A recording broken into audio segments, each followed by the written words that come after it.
Hello student, this is part second of chapter number 4 of 9 science, structure of the atom. Today we will discuss Rutherford model of an atom. In previous video we discussed Thomson model of atom. So Rutherford का model हम discuss करेंगे. तो Rutherford ने कुछ experiment करे gold foil के लिए. तो Rutherford was interested in knowing how the electrons are arranged within atom. यहाँ हमने देखा इलेक्ट्रॉन्स ऐसे अरेंज थे जो कि थॉमसन मॉडल था, और थॉमसन ने ये प्रपोज करा कि इलेक्ट्रॉन्स आर एम्बेडेड, धसे हुए हैं पॉजिटिवली चार्ज स्पेयर, जो पूरा का पूरा चार्ज पॉजिटिव चार्ज स्पेयर है उसमें. रदरफोर्ड को लगा कि ये मॉडल को एक्सपेरिमेंटली प्रूफ करना चाहिए. तो उन्हें एक सेटअप बनाया. उस सेटअप में उन्हें गोल्ड की फॉइल ली है, और उस गोल्ड फॉइल पे अल्फा पार्टिकल जो कि हीलियम के आयन होते हैं उनकी बॉम्बार्डिंग करी है. तो क्या है, क्या उन्हें अरेंजमेंट करा. He selected a gold foil because he wanted as thin as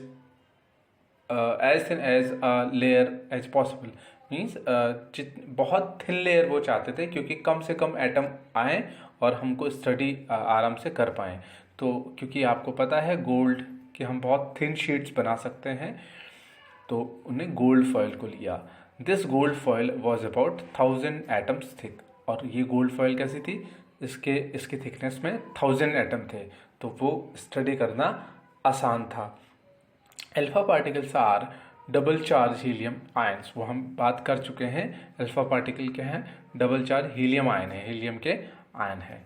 since they have a mass of 4 unit, क्योंकि हीलियम है, हीलियम का मास 4 यूनिट है.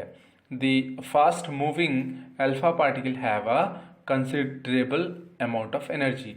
तो अगर फास्ट मूविंग अल्फा पार्टिकल होते हैं तो उनके अंदर एक बहुत अच्छी अमाउंट की एनर्जी होती है, जिससे वो बहुत मीन्स जिस अल्फा पार्टिकल को हम मूव करवा रहे हैं या जिससे बॉम्बार्डिंग करा रहे हैं गोल्ड फॉइल की लेयर के ऊपर. तो third, it was expected that. तो रदरफोर्ड ने क्या सोचा था कि मॉडल कुछ ऐसा होगा जैसे कि थॉमसन ने प्रपोज किया. और क्या एक्सपेक्टेड करा था उन्होंने कि यहाँ से अगर अल्फा पार्टिकल्स आए तो क्या करेंगे, वो इन इलेक्ट्रॉन्स पे, क्योंकि इलेक्ट्रॉन्स क्या है, फैले हुए हैं पूरे स्पेयर के अंदर, तो इन इलेक्ट्रॉन पे टकराएंगे और क्या करेंगे, अपनी डायरेक्शन से चेंज हो, उनकी डायरेक्शन में डिफ्लेक्शन हो जाएगा. वो क्या होंगे, यहाँ से यहाँ चले जाएंगे टकरा के, या यहाँ से आएंगे और इस पे टकराएंगे, यहाँ चले जाएंगे, या टकरा के यहाँ आ जाएंगे, या फिर आ रहे हैं इस पे टकरा रहे हैं तो एंगल से डेविएटेड हो जाएंगे, मतलब वो डिफ्लेक्शन शो करेंगे. तो कोई भी अल्फा पार्टिकल होगा वो क्या होगा, डिफ्लेक्ट हो जाएगा यहाँ से.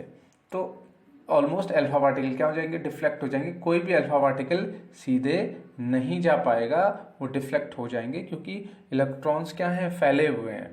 तो बहुत कम alpha particle can pass straight from the sphere, means atom. ये एक्सपेक्टेशन थी. But he did not expect the see large deflection.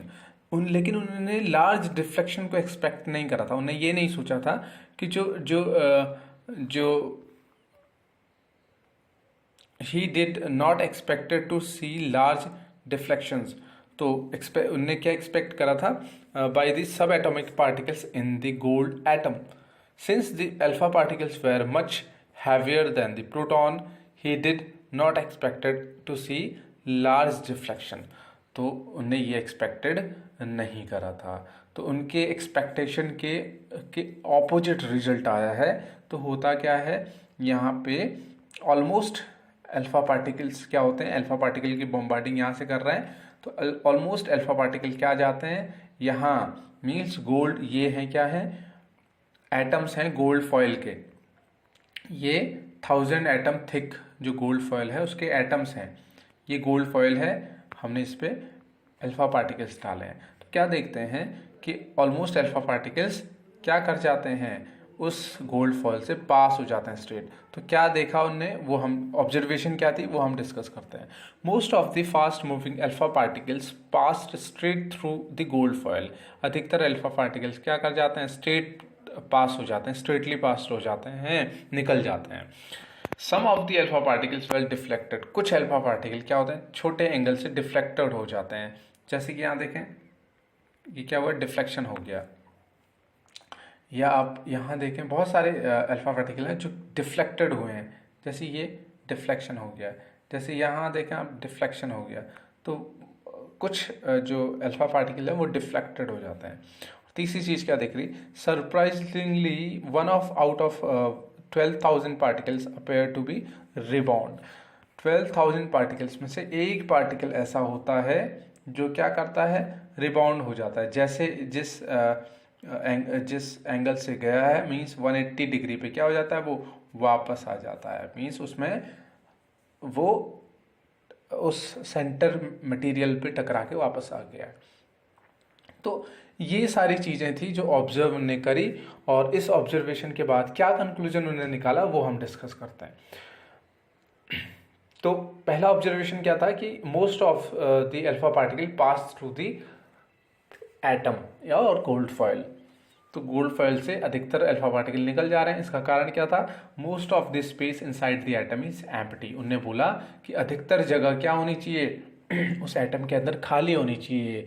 मतलब खाली है तभी तो सारे अल्फा पार्टिकल, अधिकतर अल्फा पार्टिकल क्या हो रहे हैं, वो डिफ्लेक्ट नहीं हो रहे। अगर उनके खाली नहीं होता, यहाँ कुछ होता, तो इनमें छोटा सा डिफ्लेक्शन हमको दिखता। तो यहाँ कोई डिफ्लेक्शन नहीं है, इसका मतलब वो पूरा का पूरा अधिकतर पार्ट उस एटम के अंदर खाली है। Then very few particles are deflected from their path. कुछ पार्टिकल्स थे जिसमें डिफ्लेक्शन था, स्मॉल डिफ्लेक्शन था। Indicate that the positively charge of atoms occupy very little space. यहाँ पे हमने देखा कुछ ही पार्टिकल्स थे जो क्या कर रहे थे, डिफ्लेक्ट हो रहे थे। तो इससे क्या समझ में आता है, क्योंकि कुछ ही पार्टिकल डिफ्लेक्ट हो रहे हैं, तो जो सेंटर का मटेरियल है, इसका सेंटर में एक ऐसा मटेरियल है जो कि बहुत कम जगह ऑक्यूपाई करता है। अगर वो ज़्यादा जगह ऑक्यूपाई करता होता तो क्या होता, ज़्यादा पार्टिकल्स को डिफ्लेक्ट कर पाता, क्योंकि एरिया ज़्यादा, अगर ज़्यादा एरिया में होता तो ज़्यादा पार्टिकल को डिफ्लेक्ट करता। लेकिन वो ज़्यादा पार्टिकल को डिफ्लेक्ट तो कर नहीं रहा, कुछ ही पार्टिकल को डिफ्लेक्शन हो रहा है। That mean the center they indicate that the positively charged means center of atom occupy very little space। Third चीज क्या देखी थी उनने कि एक 12,000 में से एक अल्फा पार्टिकल्स था जो कि 180 डिग्री पे बाउंस बैक होता है। इसका मतलब this indicate that all the positive charge and the mass of the gold atoms were concentrated in very small volume within the atom। तो उन्होंने बोला कि पूरे जो एटम है उसका मास कहाँ है, सेंटर में है। तभी तो सेंटर से ही क्या हो रहा है, चीज़ें डिफ्लेक्ट हो रही हैं और उससे कुछ भी पास नहीं हो पा रहा है। इसका मतलब सेंटर में कुछ ना कुछ बहुत हार्ड है जो कि उस एटम का क्या बनाता है, मास बनाता है। मीन्स पूरे एटम का मास किससे होता है, उसके न्यूक्लियस से होता है। तो ये चीज़ें हैं रदरफोर्ड के एक्सपेरिमेंट पे। Means observation and conclusion, this is the conclusion, these are the observation. ये उसने देखा और ये चीज़ें देखने के बाद उसने क्या सोचा, क्या कंक्लूजन निकाला, ये वो है। तो हम दोनों चीज़ें डिस्कस कर चुके हैं। इसके बाद हम डिस्कस करने वाले हैं ड्रॉबैक। तो रदरफोर्ड का क्या ड्रॉबैक है, इस मॉडल में क्या कमी थी।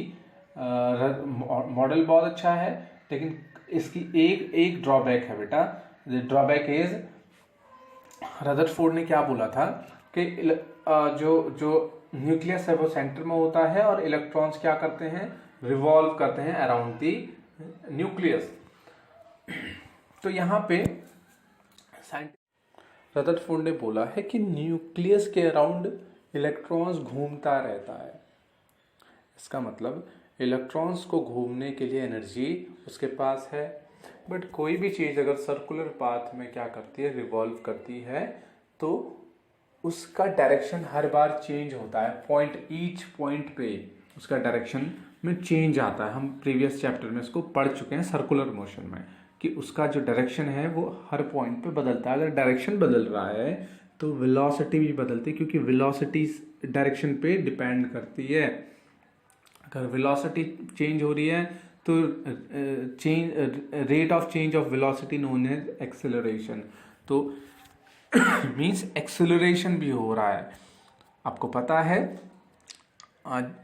एक्सेलरेट जब भी चीज़ें होती हैं उसको एनर्जी चाहिए होती है।